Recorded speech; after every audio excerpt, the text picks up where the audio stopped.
오늘 은혜 받으실 하나님의 말씀은 구약성경 사무엘상 23장 15절부터 마지막 29절에 기록된 말씀, 구약 448쪽에 있습니다. 17절 말씀을 한 목소리로 봉독하시겠습니다. 사무엘상 23장 17절 같이 읽습니다.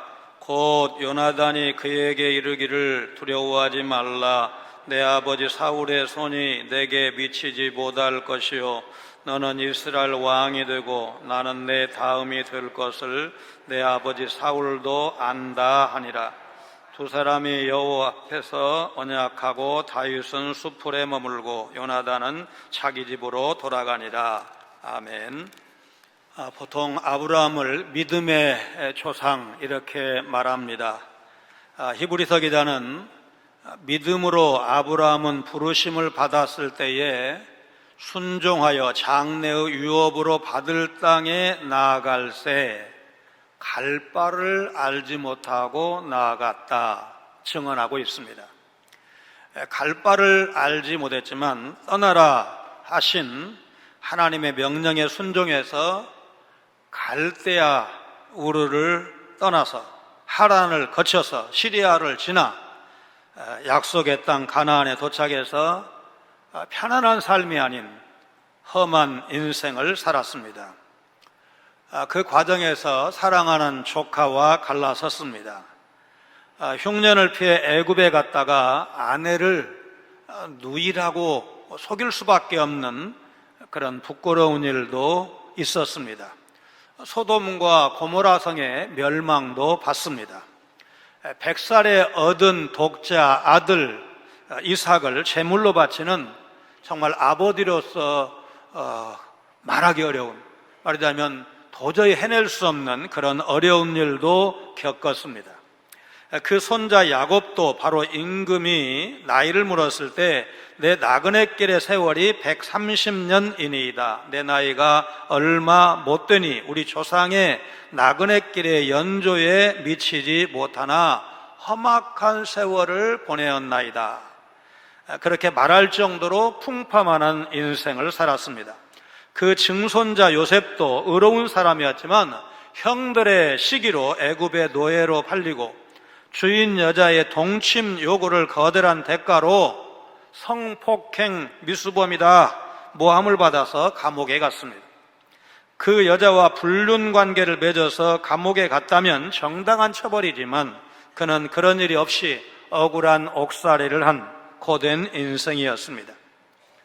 4대 족장 가운데 이삭을 빼놨는데 이삭은 좀 평범했냐? 그 아버지나 아들에 비하면 좀 평범하지만 그러나 이삭의 인생도 결코 만만치 않은 인생이었습니다.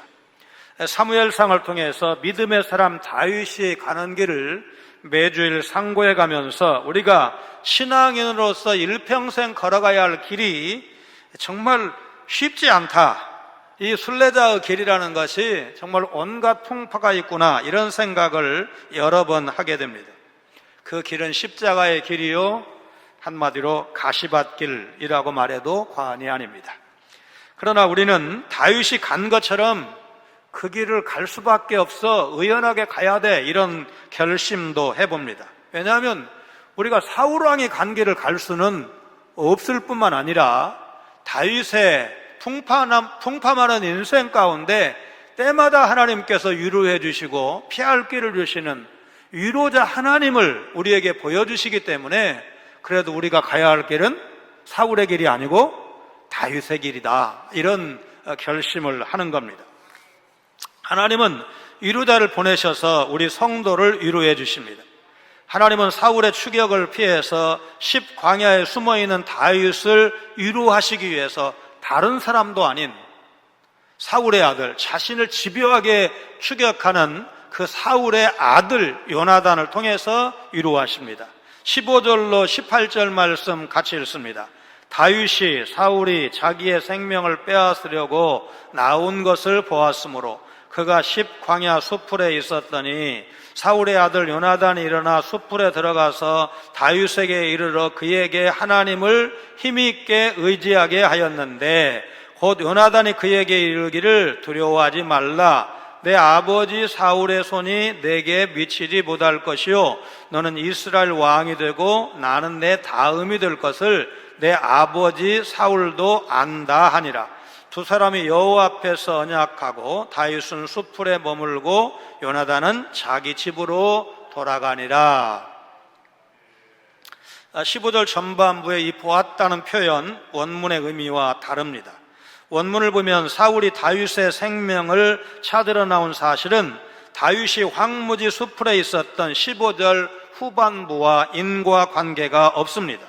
다윗이 황무지 수풀에 있었다는 사실은 요나단이 수풀로 찾아오는 상황에 대해서 배경으로 제시된 것입니다. 그렇다면 다윗이 사울이 자기의 생명을 빼앗으려고 나온 것을 보았다는 말이 무슨 뜻일까? 이 보았다는 것이 알았다는 의미일까? 그렇다면 14절에서 사울이 매일같이 10광야의 바위산을 수색할 때 다윗은 그걸 몰랐다는 것일까? 전후 문맥을 고려했을 때 사울이 자신을 추격해 오고 있다는 사실을 다윗이 몰랐을 거야. 그럴 수는 없습니다. 그래서 학자들은 보았다는 말을 두려워했다로 의역할 것을 제안을 합니다. 만약 다윗이 매일 계속되는 사울의 추격을 두려워했다면 17절에 요나단이 찾아와서 다윗을 격려했다, 위로했다는 말을 자연스럽게 이해하게 될 것입니다. 15절 후반부에 다윗이 10광야 수풀에 있었다는 구절은 분명 16절에 이 다윗과 요나단 만남에 대한 배경입니다. 다윗이 수풀에 있을 때 요나단이 찾아온 것입니다. 16절에 요나단이 수풀에 들어가서 다윗에게 이르렀다. 마치 아무도 모르게 수풀 속에 들어가서 요나단과 다윗이 무슨 연인들의 만남이나 아니면 불순한 모임이라도 갖는 것처럼 그렇게 오해할 소지가 있어 보입니다. 원문은 요나단이 수풀에 있는 다윗에게 갔다, 좀 단순하게 번역되어야 합니다. 수풀은 다윗이 요나단과 만나기 위해 잠시 들른 것이 아니라 다윗이 자신의 부하와 같이 진치고 추둔한 장소였습니다. 수풀로 번역된 히브리어 호르샤는 10광야의 한 지명일 가능성이 높습니다. 그래서 영어 성경 중에 NIV나 NASB 같은 성경은 아예 그렇게 지명으로 번역을 했습니다. 또 19절에서 10사람들이 다윗이 숨어있는 곳을 수풀 요새라고 말하는 것을 보면 호르샤가 지명일 가능성이 더 높아집니다. 왜냐하면 수풀로 된 요새는 그 지형을 감안할 때 자연스럽지 않습니다. 요나단이 다윗을 방문한 목적은 16절 후반부에 기록되어 있습니다. 그로 하나님을 힘있게 의지하게 하였다. 이 말도 원문의 의미를 제대로 살리지 못한 아쉬운 번역입니다. 원문은 요나단이 하나님의 이름으로 그의 손을 굳세게 하였다, 그렇게 직역할 수 있습니다. 믿음 없는 다윗에게 요나단이 하는 말이 아니라 어려움 가운데 있는 다윗을 격려하는 말입니다. 손을 굳세게 하다, 격려하다, 힘을 주다, 그런 뜻의 수거입니다. 하나님에 대한 믿음 안에서 그를 격려했다. 하나님 안에서 강한 믿음을 가질 수 있도록 힘을 북돋아 주었다. 그러니까 요나단이 하나님께서 도와주실 것이라고 다윗을 격려했다는 것입니다. 그리고 다윗을 격려하면서 요나단이 한 말은 17절, 두려워하지 말라. 내 아버지 사울의 손이 내게 미치지 못할 것이요 너는 이스라엘 왕이 되고 나는 내 다음이 될 것을 내 아버지 사울도 안다. 여기서 요나단은 다윗에게 두려워하지 말라고 말하면서 내 아버지 사울이 너 다윗을 죽이지 못할 것이고 결국 너 다윗이 이스라엘의 왕이 될 것이며 나 요나단은 너 다윗을 돕고 섬기는 제2인자의 자리에 만족할 거야. 그러면서 그 이유를 분명하게 설명하고 있습니다. 더 놀라운 것은 다윗이 왕이 될 것이라는 사실을 요나단만 알았던 것이 아니고 요나단의 아버지 사울도 알고 있다는 것입니다. 요나단의 이 말이 사실이라면 사울왕도 사무엘상 15장에서 이제 사무엘 선지자가 순종하지 않는 불순종한 사울을 버리고 왕보다 나은 이웃에게 그 왕위를 줄 것이라고 한 그 말, 다윗인 모양이야. 아무리 봐도 다윗 같아. 이제 이렇게 사울도 인정을 했다는 뜻입니다. 그런 하나님의 뜻을 애써 외면하고 자신이 하나님이 인정한 이스라엘의 왕임을 이제 사울이 주장을 하는데, 이것은 만약에 앞에 요나단의 말이 사실이라면 일종의 자기 기만, 그러니까 왕권을 어떻게든지 안 놓치려고 속이는 것이라고 봐야 합니다. 이런 이중적 심리는 다음 24장에 가면 더욱 분명하게 나타날 것입니다. 요나단은 다윗이 궁극적으로 이스라엘의 왕이 될 것은 하나님의 뜻이기 때문에 반드시 그렇게 될 건데, 비록 지금 자기 아버지 사울을 피해 다니고 있지만 너무 두려워할 필요가 없다. 왜? 결국은 네가 왕 될 거니까, 이러면서 다윗을 격려하고 있습니다. 두 사람은 여호와 하나님 앞에서 이전에 했던 언약을 다시 한번 다짐하고 있습니다. 그 후에 다윗은 수풀에 계속 주둔하고 있다고 그랬고, 요나단은 자기 집으로 돌아갔다. 아주 이렇게 간단하게 묘사를 하는데, 이제 요나단은 이것이 다윗과의 마지막 만남이 될 것을 알지는 못했을 것입니다. 요나단은 다윗이 이스라엘의 왕이 되는 것을 보지 못하고 아버지 사울 그리고 다른 형제들과 함께 이제 전사하게 됩니다. 새로운 왕국의 2인자로서 다윗을 돕고 섬기려 했던 요나단의 소망도 함께 사라지고 맙니다. 다윗은 분명히 요나단의 방문, 위로를 통해서 힘을 얻었을 것입니다. 하나님께서는 이처럼 고난당하는 성도를 위해서 적시적소에 누군가를 예비하셔서 우리 믿는 백성들을 위로해 주신다는 사실, 우리가 힘들고 지쳐 쓰러질 때면 위로자를 만나게 하시고, 또 지쳐 쓰러질 것 같은 환난 맞는 자들을 우리를 통해서 위로하기를 원하시는 겁니다. 그래서 지금 우리 곁에 있는 사람들을 눈여겨보셔야 됩니다. 그분들이 바로 여러분의 위로자고, 여러분은 그들의 위로자로 살아가셔야 합니다. 교회 안에 하나님이 마음껏대로 사용하시는 위로의 도구들이 많아야 합니다. 사도행전을 설교할 때 교회 안에 베드로나 사도 바울 같은 지도자는 많으면 문제가 될 수 있습니다. 그러나 바나바 같은 위로자가 많은 것은 아무런 문제가 되지 않는다. 그런 설교를 한 적이 있습니다.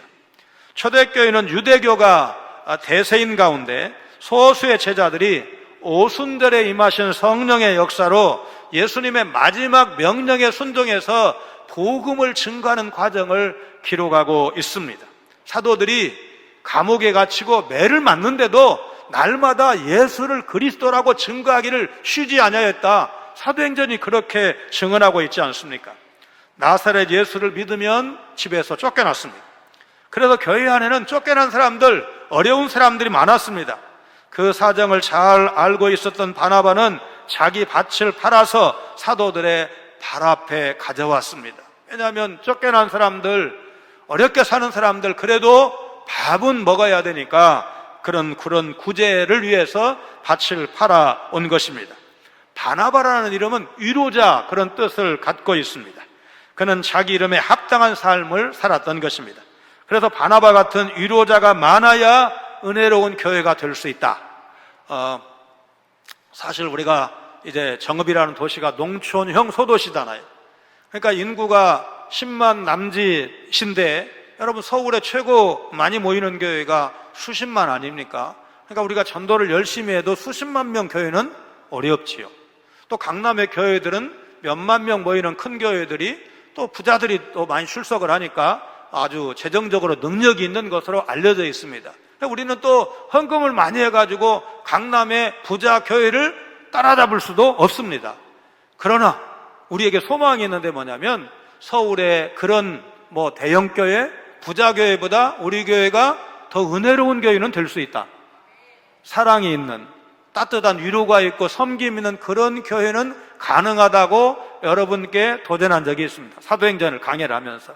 여러분, 이 말씀은 여전히 오늘도 우리에게 유효한 말씀이라고 믿습니다. 우리가 그런 교회를 지향해 가야 합니다. 하나님, 우리가 환난과 핍박 가운데서도 너무 낙심하지 않고 담대하게 극복해 가기를 원하십니다.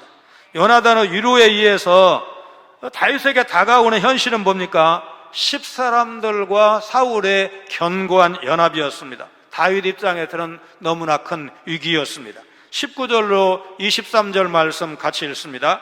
그때에 10사람들이 기브아에 이르러 사울에게 나와 이르되 다윗이 우리와 함께 광야 남쪽 하길라산 숲을 요새 숨지 아니하였나이까? 그러하온즉 왕은 내려오시기를 원하시는 대로 내려오소서. 그를 왕의 손에 넘길 것이 우리의 의문이이다 하니 사울이 이르되 너희가 나를 긍휼히 여겼으니 여호와께 복받기를 원하노라. 어떤 사람이 내게 말하기를 그는 심히 지혜롭게 행동한다 하나니 너희는 가서 더 자세히 살펴서 그가 어디에 숨었으며 누가 거기서 그를 보았는지 알아보고 그가 숨어있는 모든 곳을 정탐하고 실상을 내게 보고하라. 내가 너희와 함께 가리니 그가 이 땅에 있으면 유다 몇천 명 중에서라도 그를 찾아내리라 하더라. 10사람들이라는 표현은 10사람 전체도 아니고 10사람들 대표단도 아닙니다. 히브리어 원문에는 몇몇 10사람들 이렇게 표현되어 있습니다. 이들 몇몇 10사람들이 다윗을 배반하려는 이유는 현상금 때문일 것입니다. 그렇지 않다면 나중에 다윗이 10광야에 은신했는데 신고하지 않았다는 사실을 알게 되면 사울로부터 잔인한 보복을 당할 것이 두려워서일 수도 있습니다. 사울이 여호와의 제사장들과 놋성읍 전체를 몰살한 무서운 소문 이스라엘 전역에 파다하게 퍼졌을 것입니다. 10사람들은 다윗의 위치를 비교적 정확히 보고하고 있습니다. 다윗이 우리와 함께 광야 남쪽 하길라산 숲을 요새에 숨지 아니하였나이까? 다윗의 위치를 알려주는 것으로만 끝나지 않고 왕께서 내려오시면 우리가 다윗에게로 왕을 인도해 드리겠나이다. 20절에서 약속을 합니다. 그러다 21절에서 이례적으로 10사람들을 칭찬한 사울은 그들의 첩보에 좀 더 진정성을 요구합니다. 그 이유는 왕은 또 다른 첩보를 보고받았기 때문입니다. 그 첩보에 의하면 22절에 혹이 내게 말하기를 다윗이 심히 지혜롭게 행한다. 문맥을 고려하면 사울이 지금 다윗을 칭찬할 그런 유인이 아니죠. 심히 교활하게 행동한다. 이제 그런 뜻이라고 봐야 할 것입니다. 도간에 든 쥐 정도로 여겼던 다윗을 놓친 그일라 사건을 경험한 사울은 섣불리 군대를 움직이는 것을 꺼려합니다. 다윗이 그일라에 있다는 소식을 듣고 사울이 군대를 소집하는 순간 다윗은 이미 빠져나갔습니다. 그래서 사울은 좀 더 정확한 정보를 10사람들에게 요구한 것입니다. 너희는 가서 더 자세히 살펴서 그가 어디에 숨었으며 누가 거기서 그를 보았는지 알아보고 그가 숨어있는 모든 것을 정탐하고 실상을 내게 보고하라. 그가 어디에 숨었으며, 이 문장은 그의 발자국이 어디에 있으며 그런 뜻인데 이것은 추격자의 관점이 반영된 표현입니다. 추격자의 관점에서 도망자에 대한 단서는 그가 남긴 발자국입니다. 이 실상이라는 말, 확실한 정보를 말하는데 알아보다와 정탐하다는 모두 눈으로 직접 확인한 지식을 말합니다. 사울은 소문이 아니라 발로 뛰어서 얻은 구체적이고 확실한 정보를 10사람들에게 요구한 것입니다. 그렇게 확실한 정보를 가져와야 사울은 유대 광야로 내려갈 것입니다. CNN 국제 수석 부사장은 일레이나 리라고 하는 이제 우리 한국계인데 아주 어제 신문에 이제 2면에 걸쳐서 아주 큰 기사가 조선일보에 나왔습니다.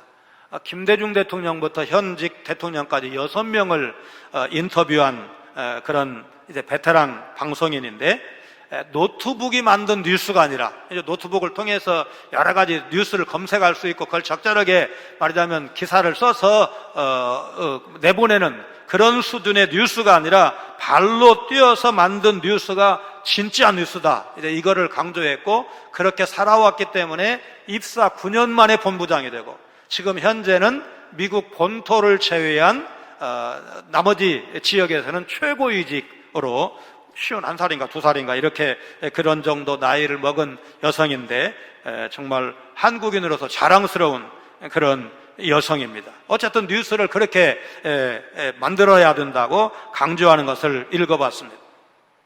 피할 수 없는 하나님이라는 책의 저자이자 저명한 범죄 심리학자인 데비드 소퍼 박사가 감옥과 수도원을 연구한 적이 있습니다. 소퍼 박사가 보기에는 감옥과 수도원이 별다른 차이가 없었습니다. 교도소는 죄를 짓고 가기 싫어도 가야 하는 곳이고, 수도원은 자발적으로 원해서 들어간다는 차이는 있지만 비슷한 성향의 사람들이 나갈 수 없는 곳에 모여서 겨우 끼니를 때울 정도의 음식만 먹고 노동을 하며 살아가는 공통점이 있습니다. 그러면 삶에 대한 만족도, 행복도도 비슷해야 할 것 같은데 그것은 비교할 수 없을 만큼 차이가 났습니다. 어떤 죄수는 수도사만큼 행복했고 어떤 수도사는 죄수만큼 불행하게 수도원 생활을 했습니다. 소퍼 박사가 찾은 답은 바로 감사였습니다. 감사 외에는 이 두 집단 간에 어떠한 의미 있는 차이를 찾을 수가 없었습니다. 교도소에서도 감사하는 죄수는 수도원처럼 지낼 수가 있고, 수도원에 있지만 감사하지 못하고 불평한다면 교도소처럼 지낸다는 것이 소퍼 박사의 결론이었습니다.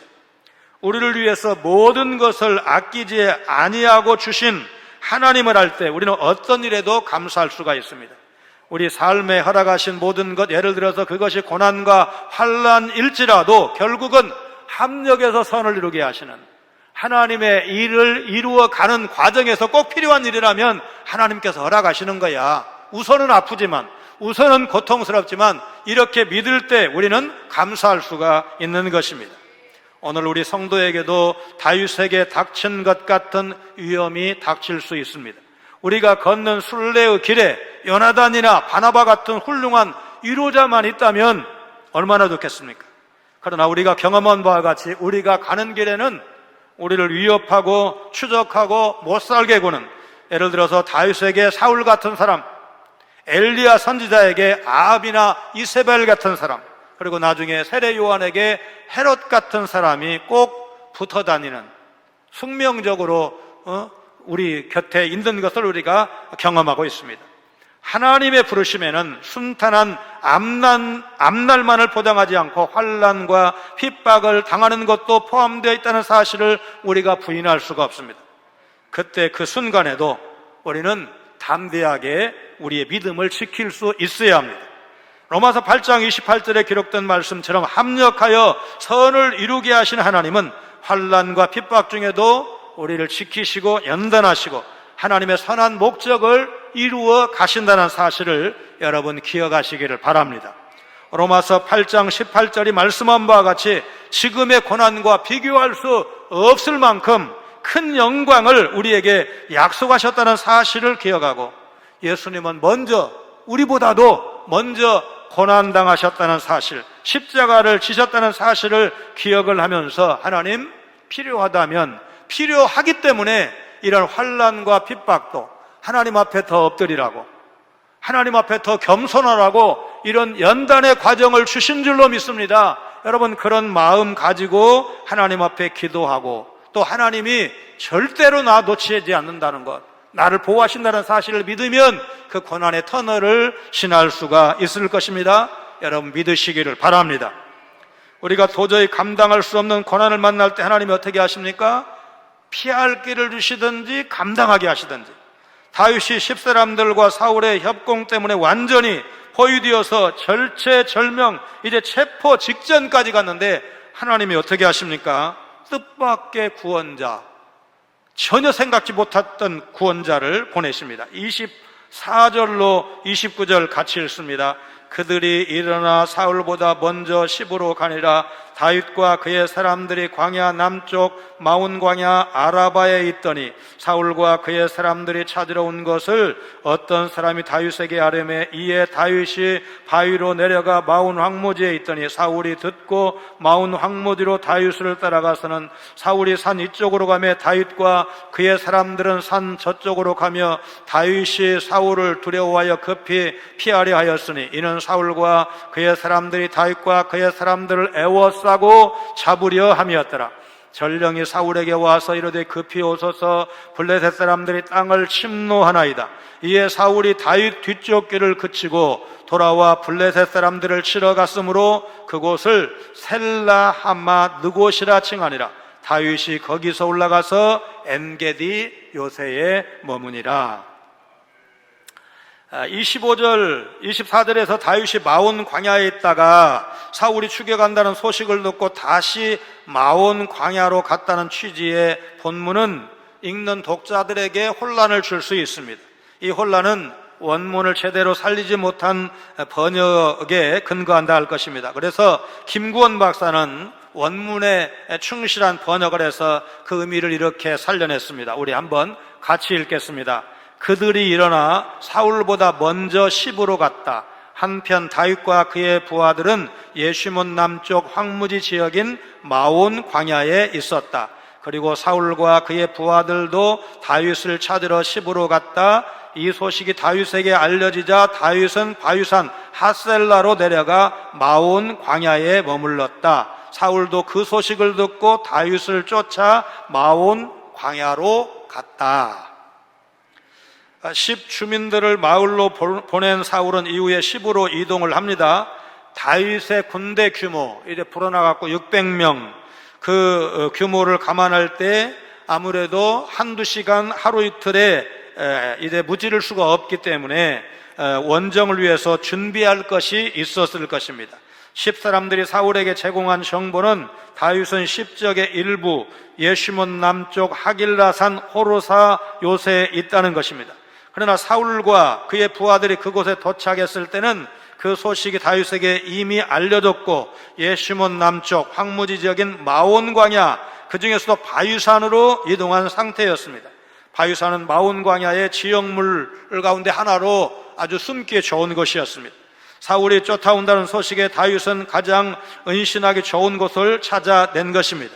그런데 25절에 의하면 사람들은 다윗의 새로운 은신처도 사울에게 알렸고 사울은 10 광야의 호르샤에서 남쪽으로 약 5km 떨어진 마온 광야로 다윗을 추격해 옵니다. 26절부터는 마온 광야의 바유산을 두고 다윗이 사울의 협공에 이제 몰리는 장면입니다. 사울은 다윗이 바유산 건너편에 있을 것을 직감하고 군대를 두 대로 나누어서 하나는 이쪽, 하나는 저쪽으로 보내서 협공을 합니다. 다윗은 절체절명의 위기를 만났습니다. 두려움에 사로잡혀서 허겁지겁 피하려고 했지만 마땅한 방법이 없었습니다. 사울과 그의 부하들이 다윗을 체포하기 일보 직전입니다. 그런데 그때 예기치 않은 일이 발생합니다. 익명의 전령이 달려와서 전하, 블레셋 사람들이 우리 땅을 침략했습니다. 사울에게 알렸고 이 때문에 사울은 블레셋 사람과 전쟁하기 위해서 다윗에 대한 추격을 멈출 수밖에 없었습니다. 이것은 분명히 하나님의 역사입니다. 이것은 사울이 블레셋 문제 해결에 써야 될 시간을 블레셋을 무찌른 같은 편 장수 다윗을 추격하는 어이없는 일에 낭비하고 있음을 간접적으로 이 사무엘서 저자가 비판하는 것입니다. 마온 광야에서 사울의 군대에 거의 잡힐 뻔했던 다윗은 마지막 순간에 하나님의 도우심으로 벗어났습니다. 사울의 추격을 가까스로 벗어난 다윗은 엔게디 요새로 이동을 해서 그곳에 진을 칩니다. 이 엔게디는 사해가 내려다 보이는 바위산들 사이에 위치했는데 이제 성지순례 가면 말하자면 이 사해 옆으로 도로가 나 있기 때문에 그쪽을 지나가면서 이곳에 바로 다윗이 숨었던 그런 곳입니다. 그러는데 그냥 버스에서만 봐도 참 험하고 굴이 많고 이래서 숨기 좋겠다 그런 느낌을 받습니다. 엔게디는 사울의 기브아로부터 멀리 떨어졌을 뿐만 아니라 높은 바위 주영으로 군대가 진입하기 어려운 것입니다. 더구나 엔게디는 오아시스여서 물과 먹을 것을 쉽게 구할 수도 있는 좋은 곳이었습니다. 블레셋 침략 소식을 접한 사울이 다 잡은 다윗을 눈앞에 두고 블레셋과 싸우기 위해서 급히 회군할 수밖에 없었던 것은 하나님께서 사면초가에 빠진 다윗을 구하시기 위해서 대적, 이스라엘의 대적 블레셋을 동원해서 다윗에게 피할 길을 주시는 아주 놀라운 역사인데 오늘 우리가 의미 깊게 들여봐야 될 본문입니다. 우리에게도 하나님은 도저히 감당할 수 없는 고난을 주신다면 감당할 수 있는 능력을 주시든지 피할 길을 주시든지 고린도전서 10장 13절에 그 말씀이 있죠. 여러분, 우리가 이런 믿음이 있다면 하나님께서 뜻없이 고난을 주시겠는가? 나를 망하게 하시려고 이런 환난을 주시겠는가? 여러분, 이런 질문이 당연히 있어야 되고, 피할 길을 주신다고 했어, 감당할 수 있는 능력을 주신다고 했어, 그러면서 정말 하나님의 역사, 그러니까 인간적인, 우리가 어려운 일에 빠지면 누구한테 도와달라고 그러면 문제가 해결될까? 여러분, 이 생각 하잖아요. 뭐 어떻게 하면 해결할까? 온갖 인간적인 수단 방법을 다 동원할 것을 생각을 하고 그야말로 몸부림을 치는데, 오늘 다윗을 통해서 볼 수 있는 교훈이 무엇입니까? 하나님이 피할 길을 주실 때까지 우리는 인내하고 또 인내해야 한다는 사실을 알게 됩니다. 우간다의 독재자 이디아민은 무슬림이었습니다. 193cm의 거구로 복싱 헤비급 챔피언 출신입니다. 이제 무슬림이다 보니까 기독교를 비롯한 모든 종교를 법으로 금지했습니다. 그런데도 많은 믿음의 성도들은 당당히 예배를 드렸습니다. 정부는 교회가 아민에 대한 비판적인 설교를 하나 싶어서 모든 교회에 성도로 위장한 비밀 경찰을 투입을 했습니다. 정부에 대한 비판이 심할 경우 바로 처형해도 좋다는 명령이 비밀리에 내려진 상황이었지만, 우간다에서 가장 큰 교회 담임 목사인 케파 샘판기 목사는 아랑곳하지 않고 수십만 명을 학살한 독재자 이디 아민을 비판하면서 복음을 선포했습니다. 1973년 4월 22일 샘판기 목사가 7,000명의 성도와 함께 부활절 예배를 마치고 사무실에 들어서자마자 5명의 비밀 경찰이 나타나서 목사님을 끌고 가서 총을 겨눕니다. 금방이라도 목숨을 잃을 위급한 상황이었지만 목사님은 당황하지 않고 2분만 시간을 달라고 요청한 뒤 기도하기 시작했습니다. 주님, 주님의 부활을 기념하고 감사한 오늘, 저는 죽음이 두렵지 않습니다. 그러나 나를 죽이러 온 이 사람들이 죄책감을 느끼며 평생을 살아갈까 두렵습니다. 독재자 아민이 하나님을 두려워하게 하시고 어쩔 수 없는 명령을 받들어야 하는 이 5 형제를 용서해 주시고 저들의 영혼을 사랑하여 주옵소서. 다시는 이런 비극이 우리 조국에 일어나지 않도록 하나님 도와 주옵소서. 샘판기 목사의 간절한 기도를 들은 경찰들은 감동을 받아서 목사님을 죽이지 않고 돌려보냈습니다. 진정성 있는 기도가 경찰의 마음까지 녹인 것입니다. 1974년부터 망명 생활을 하다가 이디아민이 실각에서 나중에 이제 사우디아라비아에서 무슬림 신자니까 사우디로 말하자면 망명을 가서 죽게 되는데, 1979년에 돌아와서 최근까지도 활발한 사역을 하고 있습니다.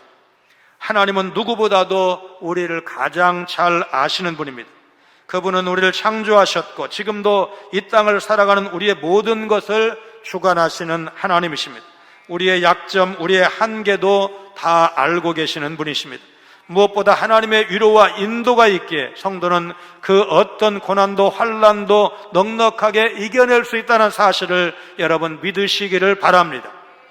오늘 한숨 돌리나 싶었던 코로나 확진자가 다시 늘어나고 있고 경기 침체, 물가 상승 등 어려운 날을 살고 있는 것이 사실이지만, 위기의 다윗을 요나단을 통해서라도 격려하시고 인도하시는 하나님이 여전히 우리의 하나님이시고, 다윗이 갔던 그 길을 오늘 여러분도 저도 성공적으로 가서 그야말로 우리 인생, 우리 순례자의 길, 성공적인 순례자의 길이 되기를 우리 하나님께서 원하신다는 사실을 기억을 하시면서 하나님의 방법으로 하나님과 함께 동행하며 이 어려운 때를 이겨내시는 여러분 모두가 되시기를 주의 이름으로 축원합니다.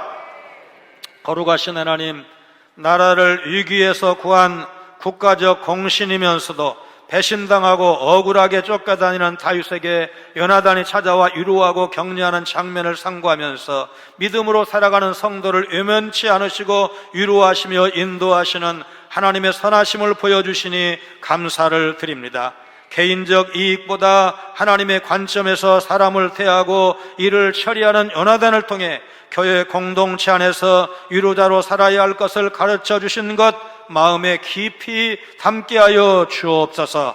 사람이 만든 결정적인 위기도 하나님의 개입으로 피할 수 있음을 보면서 역사를 주관하시고 개인의 생사화복을 임의로 주장하시는 하나님의 일하심을 이제 실감나게 보여주셨사오니 오늘 삶의 위기 앞에 너무 낙심하고 너무 불평하지 말고 하나님의 개입을 기대하며 기도하는 우리 성광의 모든 성도들 다 되게 하여 주옵소서. 예수님 거룩하신 이름으로 간절히 기도하옵나이다. 아멘.